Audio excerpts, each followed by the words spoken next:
This is the Motivated Business Show, hosted by me, Mark Terrell, the author of Motivated, the Reluctant Leader's Guide to Building a Business That Sets You Free. In my book, I share the 7-step process to get the measure of your business. MEASURE is an acronym that stands for Mirror, Evaluate, Action, Systemize, Unify, Review, and Energize. On each episode, I'll be chatting to a business owner about how they stay motivated and how they've got the measure of their business. So without further ado, let's find out who's joining me on this episode. Hello and welcome to this episode of the Motivated Business Show with me, Mark Terrell.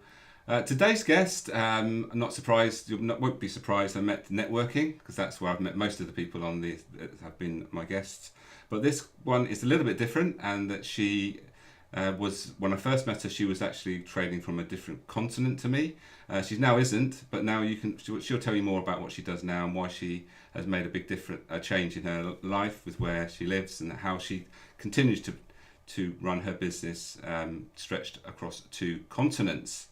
Right, looking forward to that conversation. But before we do that, just to remind you that during the conversation, I will be referring to the 7-step process that I created, and that is in my book. You can see there is 7 chapters, a chapter for each of the 7 steps, along with 2 other chapters which start the book with regards to understanding how you look after yourself and also how you enjoy the journey.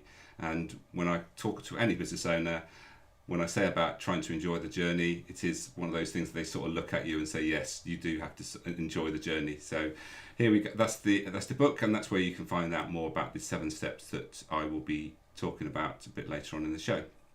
Right, let's bring on our guest today. Welcome, Mel. Hello, how are you? I'm good, thanks. Yes, looking forward to our conversation. But before we do that, let's give you an opportunity to introduce yourself properly. So my name is Gard. I own WSI together with my husband, WSI here in Devon in the UK. And then we also have an office in Durban, South Africa. And we are a digital marketing agency specializing mainly in search engine marketing, so SEO and Google Ads. And we help companies to get in front of people when they are looking for their products and services. And yes, so when we first met, I was in South Africa. We brought our family over to a beautiful town in mid-Devon called Crediton in May last year. My husband is originally from the UK. He still refers to it as home. He always did, even the 28 years that he spent in South Africa. This was always home. And we wanted some different challenges. I'm sure that anybody listening knows that South Africa has a lot of unique challenges. And we did those in business for over 20 years, and it was time to sink our teeth into something a little bit different. So hence the move. Really interesting. I'm really looking forward to this conversation because, you know, it's challenging enough to run a business when you've got everybody in one country. But so how do you know, what are the biggest challenges you have with regards to having teams across 2 continents? Well, I think COVID helped a lot because we all had to do essentially what we are doing now. We've just decided to do it permanently where most people were able to come out of it. But I think a lot of the challenges of doing this kind of thing relate to things like language and time zone, and those don't really have much of an impact for us. So those barriers are removed. But before we when we made the decision, we didn't decide to do this and then the next day it happened. It was almost a 2-year sort of planning period of exactly how we were going to sort of make this massive change. And one of the things that we did was we'd been working with Action Coach for a long time. So we had put certain business processes in place. But we knew that in order to make this work, we really had to be specific about how all of these systems fell into place. And I heard something years ago, and it's always stuck with me, is that you systematize the usual and then you humanize the unusual, because there's always going to be things that come outside of your system. There's something that's going to come that's unusual. And you want to try and make sure that everything normal is taken care of, so that when that unusual thing happens, you can step in and go, okay, this is how we're going to deal with it. And then you build that into your system for the fact that that thing is probably going to happen again. So we have very sort of clearly documented systems for everything that we do in our business, all the different services that we offer, from onboarding a client to offboarding a client to what communication needs to go out when, sent by whom, through which system. And it makes a lot of the day-to-day running a lot easier, so that when something, sort of odd does happen, that you have capacity in terms of your energy levels and in terms of your time to be able to say, okay, let's challenge, we can take this on, because we're not running around trying to figure out what we're doing with all the other stuff. Yeah, if that makes sense. No, absolutely makes sense, because I always reminisce when I back to my retail days when we were running 2 sites. We had 45 staff, and we had the mentality with regards to systemizing everything. So we most people are familiar when they go into a retail outlet. They have a system where they're scanning using the barcodes, and most stores use that. But we went one step further in that we went full stock control. So we systemized everything with regards to our stock. We always knew how much stock we had. So it made it easier to order. We kept our stock levels lower, so it could help with cash flow. So it had massive ongoing. But the actual decision to go that way was a big one, and there was a lot of work to get it to a point where it's going to get there. So you always question whether it's worth doing. But once you've done it, once you've got a system in place, then that's when you get the benefits of the system. Yeah, that reminds me. So before we joined with WSI and went into digital marketing, my husband and I owned restaurants. And it's quite fun, because I'm very much an idea generator, big thinker person. He's a detail oriented, sort of really likes to have things in a row. And we got a new point of sale system in the restaurants. And one of the things that it could do was all the costings for different dishes. So my husband went through a process of going through every single thing on the menu and weighing out. So if there was a slice of tomato on the plate, it got weighed and put into the system, so that likewise we had stock control. We knew exactly the profit margin that was being made, because every invoice was put in. And I mean, I can remember it used to drive me crazy, because guess who was the one who had to put all the invoices into the system?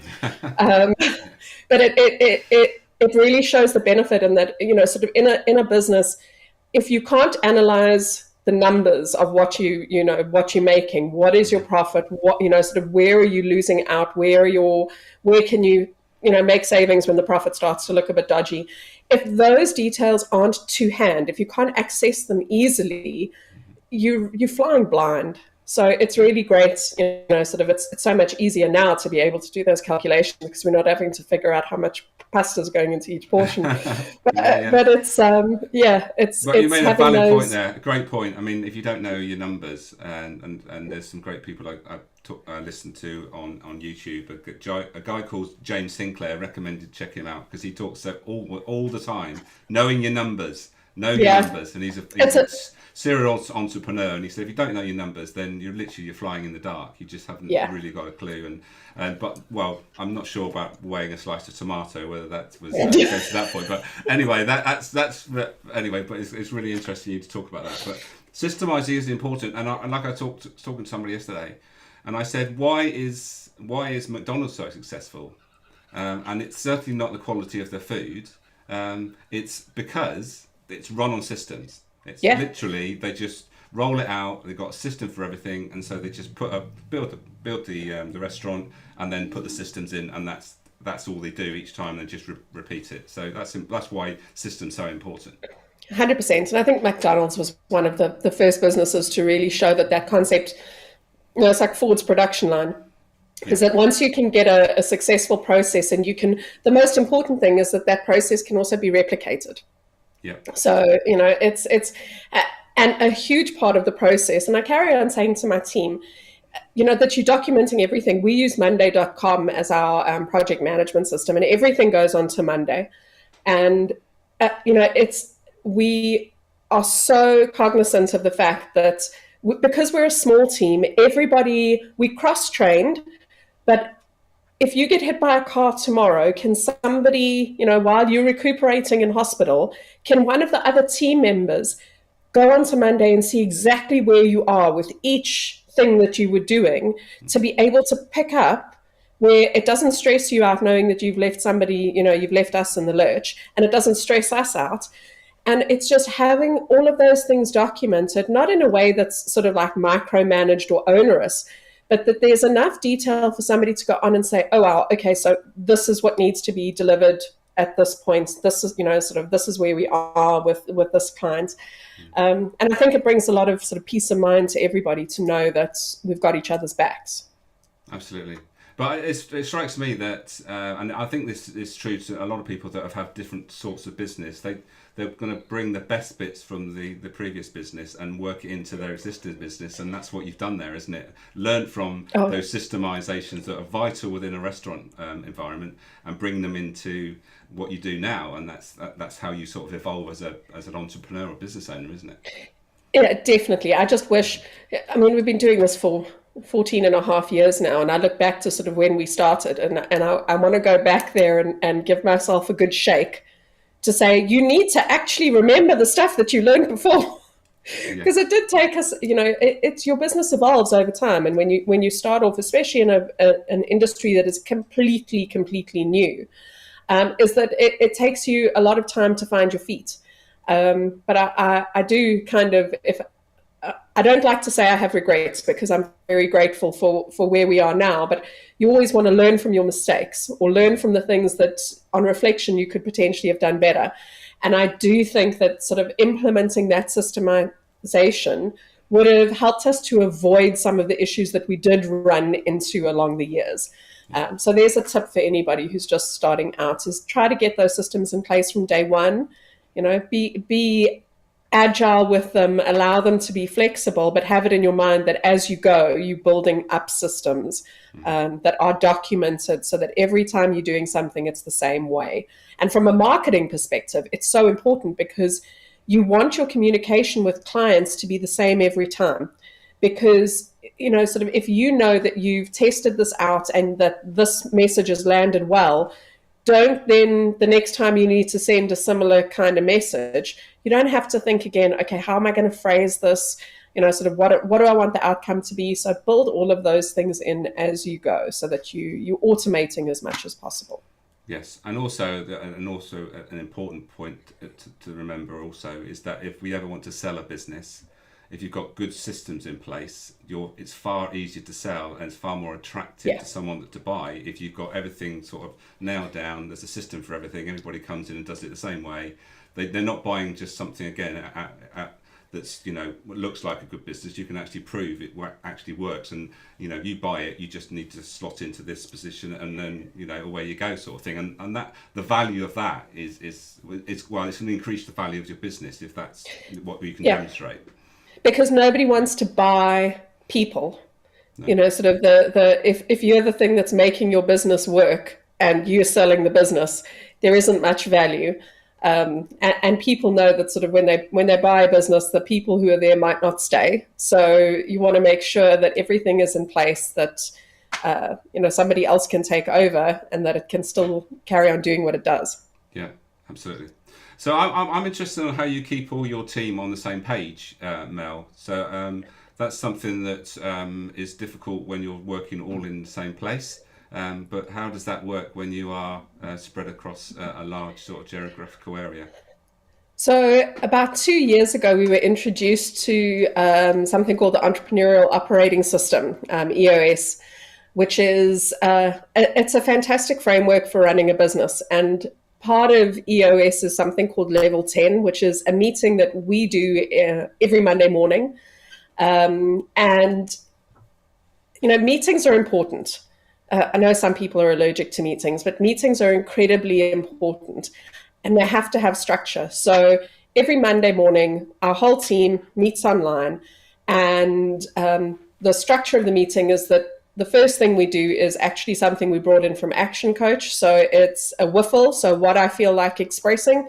So we go around and everybody shares sort of how they're feeling. Obviously, it's a Monday, so anything that they did on the weekend. So we start off with it being very sort of personal. And then we move on to a section about our rocks. And rocks are 90-day goals. We have a 1-year business goal, and that then breaks down into 90-day goals for each team member for us to be able to achieve that. And we also then have personal goals that come into that. So everybody runs through sort of how they're doing on those goals, what they did the previous year, to work towards those rocks. Then the next section in the meeting is tasks. And tasks are incredibly important because we ask people to, our team, to put everything in there that they've done during the week, or things that are still pending. And it's not to, have to make this very clear to our team that it's not for us to nitpick if they're doing enough or not doing enough, because there might be something in there that strikes a note with somebody and goes, oh, hold on, that client asked you to do that. That impacts on what somebody else might be doing for the same client. So we run through all of those, and then we've got an issues section. And issues are tasks that can't be dealt with in 7 days. So things that are potentially, they're not a rock, they're kind of fitting in, they're important, but they don't really fit into a short term or the really long term. And we try to work through a couple of those and knock a couple of them off. And at the end of the meeting, we do a quick recap to see, is there anything that anybody's forgotten? And then we all rate the meetings. The reason why it's called level 10 is because at the end of the meeting, everybody rates it out of 10. And the idea is to try and sort of keep the levels up. And it's always quite interesting to see. My husband's always the lowest rating, and I'm always one of the highest, which kind of gives an indication of our personality styles. But it's things like, sort of might rate the meeting down because people, have forgotten to update, level 10. And it's a board on Monday that we run. So everybody can see it. We're sharing the screen. If people haven't updated it, Mike votes it down. If we run over time, we'll vote it down. If somebody is missing, we'll vote it down. But it's kind of a bit of a important but lighthearted way to end the meeting. So we treat it as being, sometimes it's like, guys, there was a 7. It was everybody's energy was really low and nobody was paying attention. We really need to improve it. Or it can be really high scores because everybody had a great meeting and we're feeling good. So and it keeps everybody together at the start of the week and getting on track for what needs to be done. And, sometimes important stuff slips through the cracks, and having that structured meeting where everybody knows, right, this is the time when if I've forgotten something, somebody's going to remind me, so it works for us. Brilliant. It seems to me, or strikes me, that we're talking about systemizing a meeting here. Is that right? It's exactly what it is. It's just making sure that, and we used to, we started before COVID with having a regular Monday meeting, and we ran all the way through COVID with the same thing every Monday. But it was very fluid and unstructured in that we had a board with all of the clients' names, and we'd run through them and go, okay, so we didn't talk about big goals. We didn't talk about sort of outside issues that might need addressing, like staff training or anything like that. And it would end up being sometimes it was like 2.5 hours long, and people lost focus.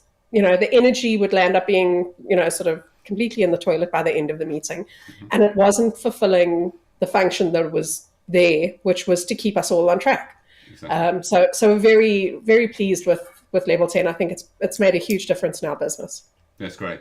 So if you want to know more about that, there's the book Traction you can buy. You can go to YouTube, like I did yesterday when you said you wanted to talk about this. Put into YouTube level 10 EOS, and it'll tell you exactly what a level 10 meeting is. And I highly recommend it because, like you say, people just dread meetings because in most cases they're poorly run. People go away thinking, what was the point of that? That was an hour out of my day that I could have done with doing something more productive. And also, it's just, you just have to be really rigid with regards to, what are we actually trying to achieve here? And the last bit about, score out of 10 for everybody, it gives you pretty much a feedback about how people have felt about how it's gone. And then you can then use that for next time to make sure that whatever didn't go quite so well can be improved, or, so you're all, I'm assuming you're adapting each time to making sure that it's as effective as it can be. Yeah. Yeah, and one of the things that's really important with it as well is sticking to sort of a time limit. So, initially we had a time of an hour, and then when we have a lot more new clients on board, because we have a section for clients in the first 60 days, because that tends to be when things are more intense and we need to keep on top of things. So, when we have a lot of clients sitting in that section, we need more time. So, and that's where flexibility comes in, is that you can say, right, the meeting's going to be an hour, but if you notice over, a period of 4 weeks, we always running over time, but we're not tangenting a lot. We're not talking about anything irrelevant. Okay, we need to actually allocate more time to this, so that we can sort of relax the rules, the rules when necessary.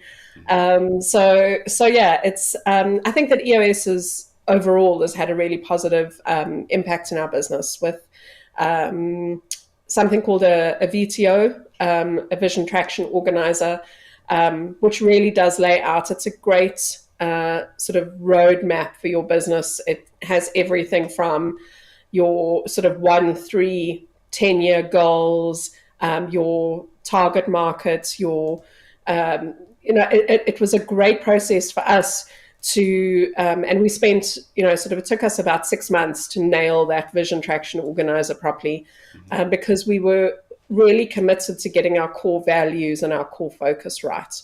We wanted to make sure that they were things that really resonated and excited us. And once we did it, it was amazing that we then went back and looked at our clients, and the clients that we absolutely love, that we would, I think that for some of them, if they were struggling, we'd probably work for them for free and just hope that none of them ever hear it. They were they're business owners whose values and focus align exactly with ours. And that's impacted on our sales too, because we know that our ideal client isn't necessarily an industry or a specific vertical or a company of a specific size. It's a company whose values align to ours. So, and very often that is the business owner themselves that's driving it. So yeah, I highly recommend EOS for any businesses out there that are looking to sort of create some structure and to follow a system. We've also worked with Action Coach in South Africa for a very long time, and it's a fantastic way to also sort of get for me, the biggest thing is you really need that outside view into your business to, especially if you're on your own or if you're in a partnership, you get your blinkers on and you put your head down and you can't see anything else that's going on around you. So to have that outside sort of view into your business that's holding you accountable for everything is, highly valuable. I think everybody should have some kind of either a business coach or a business mentor, or even just a business bestie that you can go and talk to about your business, who's not going to be gentle on you.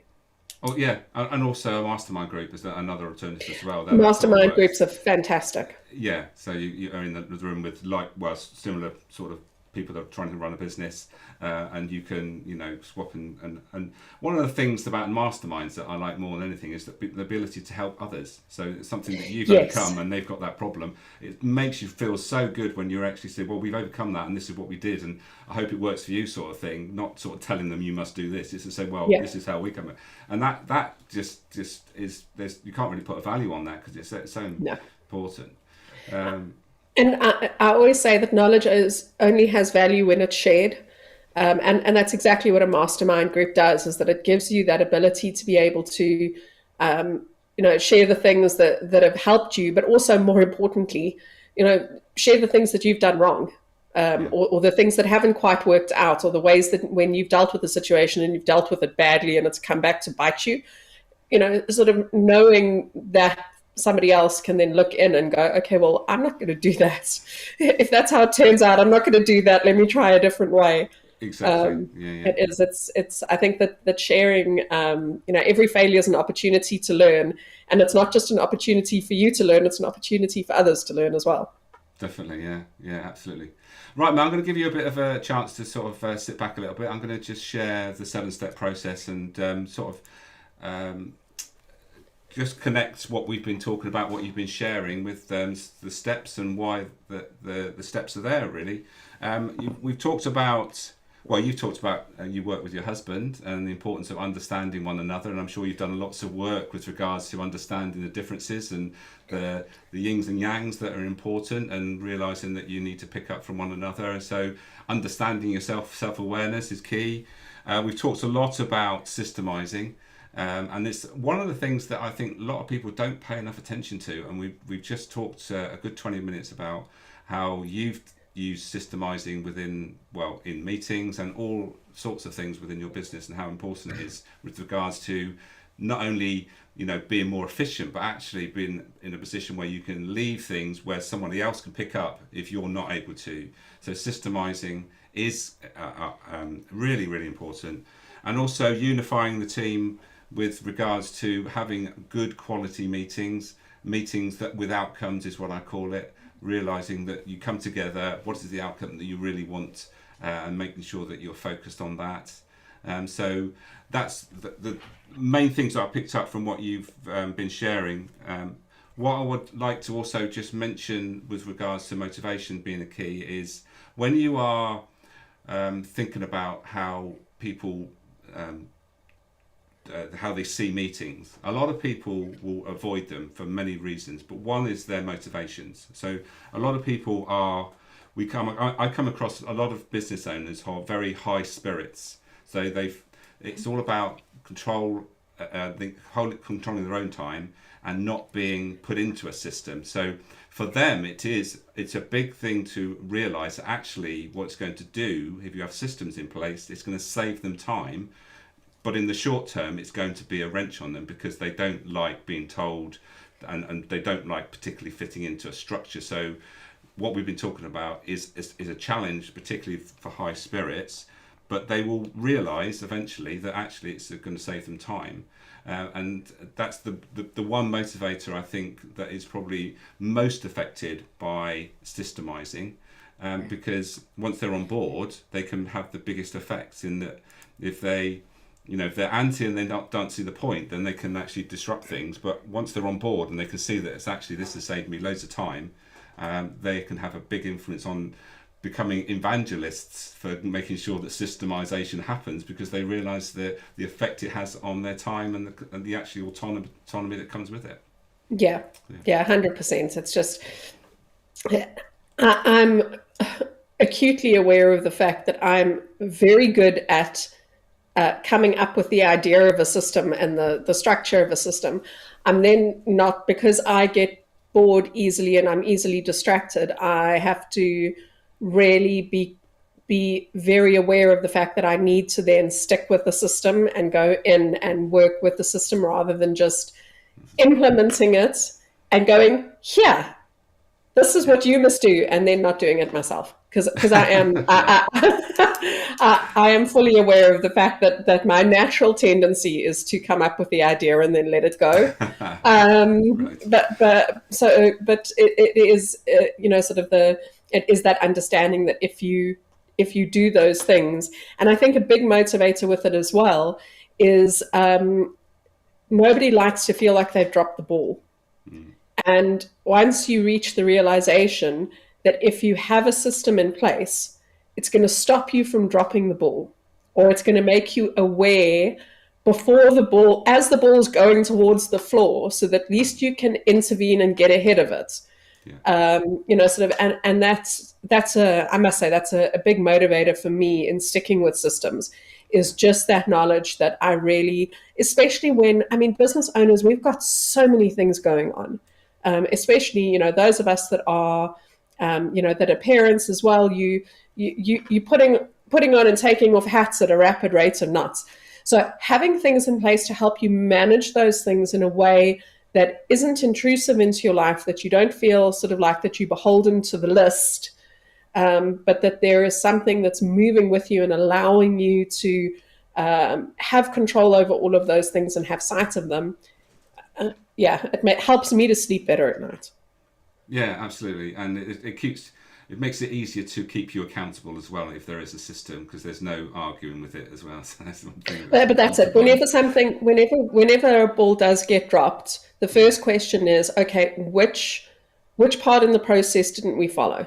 yeah, And if there isn't part of the process that we didn't follow, we need to adjust the process to take account, sort of for the fact that this random thing can happen. yeah, So yeah, they do start to look a little bit like spiders because there's all these things that then come off of them, like what if? yes, But but indeed. but at least it's there. Yes, systemizing the systems maybe at some point. Anyway, we won't go down that way because we've only got a limited amount of time, and time is we've almost done 30 minutes already. So I think just before we wrap up, I just wanted to go back to the importance of values there, because you've mentioned it, and I just happen to be reading a book at the moment which is called "Give Values a Voice," and it's so important that it's not about just one person's values; it's about understanding everybody's values, isn't it? And I'm sure you've come across with regards to employees, with regards to Yeah. what they value, and bringing that in, because they can really be a real catalyst to move a business forward if you tap into those values, which are so important to your employees, and then, like you've mentioned, with regards to the type of people that you want to work with. Yeah, and Yeah, we sort of, when we are looking to hire somebody, we hire based on fit, not on skills. yeah, And a large part of that is sort of in the interview process.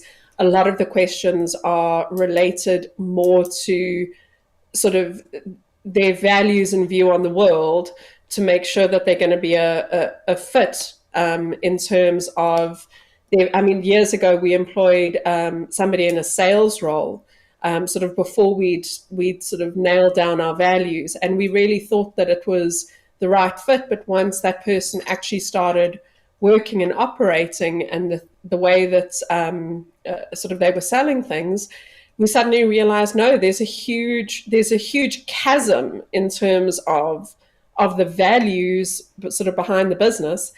And it was awful for everybody. It just nobody won.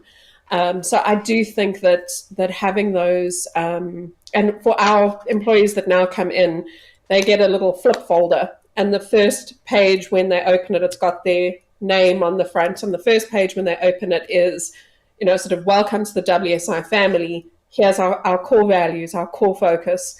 And we have a long conversation. That's how it starts. That's how their first day is we don't talk about their job. We talk about who we are, what, the rules of the game, the rules of engagement with each other and with clients, based on the values that we've got.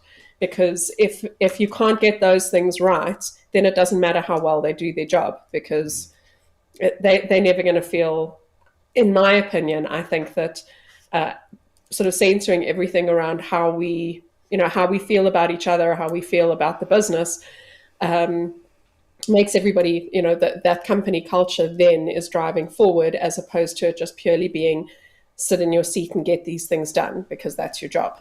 absolutely, Who brilliant. wants to work like that? No, absolutely not. Absolutely, we spend far too much time at work to not to be able to, work in those ways where our values are important. So, Mel, thank you so much for what you shared. I think there's so much value that you've shared. There's another mention of values, but the value that you shared is brilliant today. Thank you again for giving up your time today. And I hope we'll catch up soon. We do network regularly together, so I'm sure we will do. But for now, thank you again, and we'll catch up again soon. Yeah, thank you for having me. Thank you for inviting me. Absolutely loved it. So there we are, Mel Gard. Please reach out to Mel if you've got any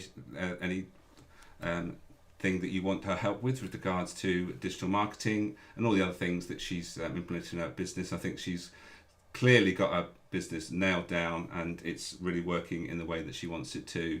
So thank you to Mel for sharing so freely. Just before we go then, just the last mention of the book and where you can find out more about the 7 steps. It's available on Amazon, and you can get it in either Kindle or in paperback.